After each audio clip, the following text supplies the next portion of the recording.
Qu'aimeriez-vous dire aux gens qui vous regardent?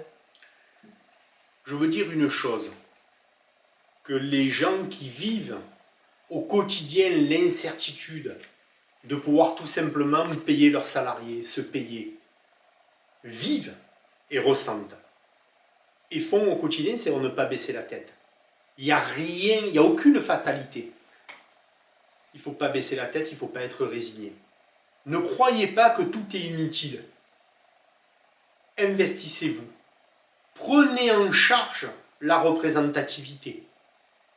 Parce que c'est le seul moyen qu'on se réapproprie ce que nos aînés ont créé, c'est-à-dire les chambres de commerce, et plus généralement le vote démocratique. Ne laissez pas faire les autres, ne laissez pas faire les beaux parleurs. Maintenant, il y en a marre. On ne courbe pas la tête tant qu'on ne s'en vaut pas vaincu, ils n'ont pas gagné. Regardez ce qui se passe, regardez ce qui se passe en Europe.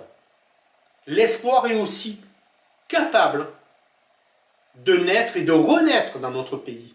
Mais pour ça, il faut qu'on assume nos prises de décision, il faut qu'on assume nos choix.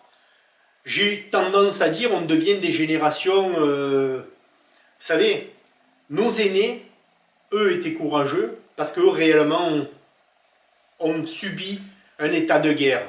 À l'heure actuelle, ma génération, j'en suis pas fier. Elle laisse des dettes, elle est égoïste. Je ne suis pas fier de tout ça. Par contre, ce que je peux vous dire, c'est que même si on n'est pas nombreux, il y a quand même pas mal de Français qui ne veulent pas baisser la tête. Pas mal de chefs d'entreprise qui ne sont pas satisfaits de ce qui se passe. Laissons pas les lobbies, les réseaux d'influence, les copinages, les magouilleurs. Ces gens-là nous laver l'esprit et de nous mettre dans la tête que rien n'est possible et que c'est la fatalité, c'est comme ça, on ne pourra rien changer. Oui, on peut changer les choses. Mais on peut commencer à les changer soi-même, individuellement. Ne pas se résigner. Ne pas croire que le changement, c'est les autres. Le changement, c'est nous. Il est en marche.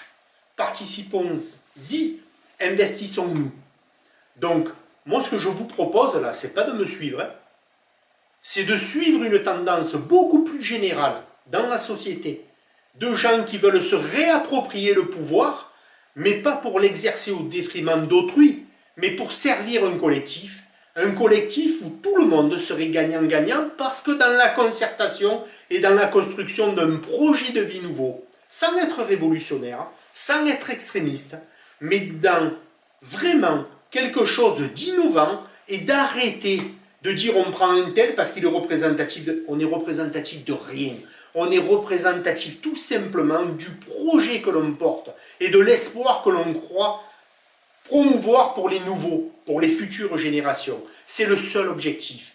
Vous savez, nos aînés disaient on ne part pas avec le coffre-fort. Hein. D'accord? On l'a tous entendu, hein, on ne partira pas avec. Mais c'est la vérité.